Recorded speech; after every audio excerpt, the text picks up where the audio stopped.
ဒီနေ့တော့အားလုံးကိုရခိုင်ပြည်ကိုအလဲခေါ်သွားပါမယ်ရှင်အိမ်မှာတော့ချက်စားပစ်ခဲ့တဲ့ရခိုင်မုတ်တီလေးကိုလည်းချက်ပြပေးပါမယ်ရှင်ပြီးတော့မုတ်ဖတ်တုပ်လေးရဲ့ငနီတူတုပ်လေးရဲ့ပဲပြားတုပ်လေးကိုလည်းတုပ်ပြပေးပါမယ်ရှင်ဒါကတော့ဗမာမချက်တဲ့ရခိုင်မုတ်တီဟင်းရည်လေးပါရှင်ပြီးရင်တော့ဒါကတော့အရန်ကိုလိုက်ဖက်တဲ့အနှစ်လေးပေါ့နော်ငါအနှစ်လုံးနီးလေးရောပြီးတော့အတုပ်လေးတွေလည်းဘယ်လိုတုပ်ပြပေးမလဲဆိုတာကိုကြည့်ပေးပါအောင်ရှင်ချက်နီးကကြတော့လေဒါကိုတက်တဲ့လိုနီးလေးနဲ့ချက်ထားတာဖြစ်တဲ့အတွက်ကြောင့်မို့လို့လေအောက်က comment လေးဒီမှာလေအငင်းမပွားဖို့အတွက်ကိုလည်းမေတ္တာရက်ခံပါတယ်ရှင်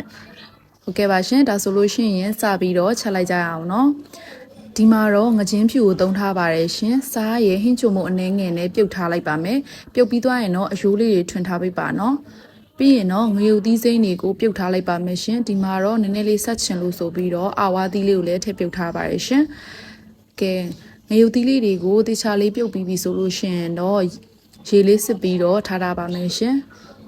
်ငရုတ်သီးကိုတော့ကိုယ်စိတ်ကြိုက်ဆက်ဆက်လေးစားမယ်ဆိုရင်တော့ဆက်ဆက်များများလေးထည့်ပါနော်ဒီမှာတော့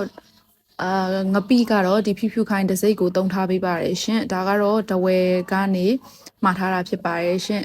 ်ဒီငပိကအချိုဖြစ်တဲ့အတွက်ကြောင့်မလို့အရန်ကိုငံလည်းမငံပဲနဲ့မှုမွေးလေးနဲ့အရန်စားလို့ကောင်းပါတယ်ဒါဆိုရင်တော့ငပိလေးကိုရေးဖြော်ထားပါမယ်ရှင်ပြီးရင်တော့ဒီမှာကကြက်သွန်ဖြူလေးတွေလည်းလိုအပ်ပါတယ်ကြက်သွန်ဖြူရဲ့ပြီးရင်ပဒဲကောပေါ့နော်ပဒဲကောလေးတွေလည်းထုထားပါမယ်ခုနအေးခံထားတဲ့ငရုတ်သီးတွေကိုကြိတ်လိုက်ပါမယ်ရှင်ဒါဆိုရင်တော့ငရုတ်သီးကြိတ်မှုမွေးလေးရပါပြီရှင်ပေါင်ပစ္စည်းလေးတွေလည်းစုံသွားပြီဆိုတော့စချက်ကြမယ်နော်စီပူလာလို့ရှိရင်ကြက်သွန်အဖြူလေးတွေကိုထောင်းထားတာလေးတွေကိုစီးသားလိုက်ပါမယ်ရှင်ဒါကတော့နီလန်းကကြတော့လေတူချင်မတော့တူမယ်ပေါ့နော်ဒါကတော့ကိုချက်တက်တဲ့နီလေးနဲ့ချက်ပြပေးထားတာဖြစ်ပါတယ်လွယ်လွယ်ကူကူလေးနဲ့ပေါ့နော်ပြီးရင်တော့ငါးပြုတ်ထွင်ထားတာလေးတွေကိုထည့်ပြီးတော့စီးတက်လိုက်ပါမယ်ရှင်ကြက်သွန်အဖြူလေးနဲ့ငါးလေးတွေနဲ့တေချာလေးရောသွားအောင်စီးတက်လိုက်ပါနော်ပြီးရင်တော့ခုနကကြိတ်ထားတဲ့ငရုတ်သီးတွေကိုထည့်လိုက်ပါမယ်ရှင်ငရုတ်သီးလေးတွေနဲ့ငါးလေးတွေနဲ့ရောသွားအောင်လို့တေချာလေးလိမ့်လိုက်ပါနော်ကဲပြီးရင်တော့အရသာအတွက်ဟင်းချုံမုတ်လေးရဲ့စားလေးနဲ့ငယ်ရဲ့ထည့်ပါမယ်ရှင်ပြီးသွားလို့ရှိရင်ခုနကရေဖြော်ထားတဲ့ငပိလေးကိုထည့်လိုက်ပါမယ်နော်ဒီငပိကကြတော့လေအချိုဖြစ်တဲ့အတွက်ကြောင့်မလို့ဒီမှာများများလေးထည့်ပေးထားပါတယ်နော်ကဲပြီးရင်တော့ကိုကအရေးကြဲလေးစားချင်တာဖြစ်တဲ့အတွက်ကြောင့်မို့လို့ဒီချီနေလေးမှာဆိုလို့ရှိရင်တော့ရေလေးနဲ့ငယ်ထည့်လိုက်ပါမယ်ရှင်ရေထည့်ပြီးတော့ခဏကြာလေးဖြတ်သွားအောင်လို့တည်ထားလိုက်ပါမယ်နော်15မိနစ်လောက်တည်ပြီးသွားတဲ့အခါမှာတော့အရန်ကိုမှုေးပြီးတော့စားလို့ကောင်းတဲ့ငါးအနှစ်ကလေးကိုရရှိပါပြီရှင်ဒီနှစ်လေးတစ်မျိုးရှိအောင်နဲ့တခြားအတုပ်တွေလည်းတုပ်စားလို့ရပါတယ်နော်ကဲဒါဆိုဟင်းရစားချက်ကြမယ်ရေနည်းကိုဆူလာပြီဆိုလို့ရှိရင်တော့ခုနကဖြော်ထားတဲ့ငပိလေးကိုထည့်မယ်ဗရဲကောလေးတွေထည့်မယ်ပြီးသွားရင်တော့ခုနကပြုတ်ထားတဲ့ငါးကိုတစ်စုံလေးခြံထားပါတယ်အဲ့ဒါလေးကိုဟင်းရတွေကိုထည့်လိုက်ပါမယ်ရှင်ကဲပြီးသွားပြီဆိုလို့ရှိရင်အားလုံးကိုရောသမအောင်လို့တေချာလေးမှွေပေးပါအရသာအတွက်စားဟင်းချုံမုတ်လေးငယ်ငယ်ထည့်ပါမယ်ရှင်နောက်ဆုံးမှာတော့ကြက်သွန်ဖြူနဲ့ငရုတ်ကောင်းရဲ့ထောင်းထားရလေးကိုခတ်လိုက်မယ်ဆိုရင်တော့ဟင်းရည်လေးရပါပြီနော်နီတူလေးစားတော့ဖို့အတွက်ငနီတူလေးတွေကိုလှော်ထားရလေးကိုထည့်လိုက်ပါမယ်ပြီးရင်ကြက်သွန်နီခေါ်ပြီးနန်းနန်းပင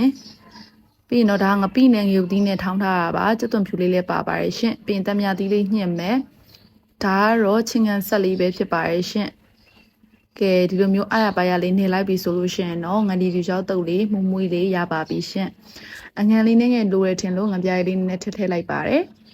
်ကဲနောက်တစ်ခုကျတော့ပဲပြားလေးတုပ်ကြမယ်เนาะပဲပြားလေးတွေကိုအရန်မပြော့အခြေအနေလေးကိုကြော်ထားပြီးတော့ညှက်ထားပေးလိုက်ပါရှင်ညှက်ပြီးပြီဆိုလို့ရှိရင်တော့စားတုပ်ဖို့အတွက်ခေါ်ပြီးထည့်မယ်နန်းနန်းပင်လေးထည့်မယ်စားဟင်းကြုံမုတ်ထည့်မယ်စီချက်လေးပါထည့်လိုက်ပါမယ်ရှင်မပြားရည်လေးရဲ့ပြီးတော့မကြီးရည်လေးပါထည့်မယ်မရခိုင်တုပ်လေးစားချင်လို့ပဲမှုတ်လေးပါထည့်လိုက်ပါရရှင်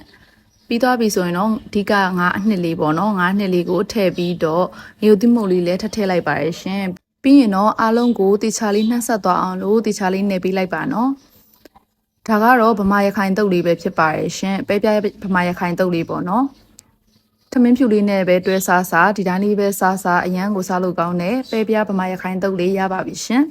်ဒါကတော့ကို့ idea လေးနဲ့ပဲကိုလုပ်တာဆိုတော့လေမှားတာမှန်တာလည်းဖြစ်နိုင်ပါတယ်ရှင်ပြီးရင်တော့ မုတ်ဖတ်ပေါ့နော်ဒီကမုတ်ဖတ်တုတ်မယ်ဟင်းချုံမုတ်ထဲမယ်ဒါလည်းအဲ့လိုမျိုးပဲကိုစားခြင်းတဲ့ပုံစံမျိုးလေးတုတ်လို့ရရပေါ့နော်ဒါကတော့ဗမာရခိုင်တုတ်လေးပဲစားခြင်းလဲဆိုပြီးတော့ဗမာရခိုင်တုတ်တွေပဲတုတ်ထားတာပေါ့နော်အကယ်ကိုကရခိုင်တုတ်ပဲတီးတန့်စားမယ်ဆိုလို့ရှိရင်စီချက်တွေပဲမှုတွေမထည့်ပဲနဲ့ဒီ9နှစ်လေးနဲ့ပဲတုတ်လိုက်ပါနော်ဒါဆိုရင်တော့ရပါပြီရှင်ပဲကြော်လေးလည်းထည့်လိုက်ပါမယ်ကဲဒါဆိုလို့ရှိရင်တော့အိမ်မှာပဲအလွယ်တကူနဲ့ချက်စားလို့ရရတယ်ရခိုင်မုတ်ဒီဟင်းရည်လေးနဲ့ရခိုင်မုတ်ဒီတုံနည်းလေးကိုပြီးသွားကြမယ်လို့ထင်ပါတယ်ရှင်အားလုံးပဲအဆုံးထိကြည့်ပေးလို့ကျေးဇူးပါနော်နောက် vlog တွေမှာတွေ့ပါမယ်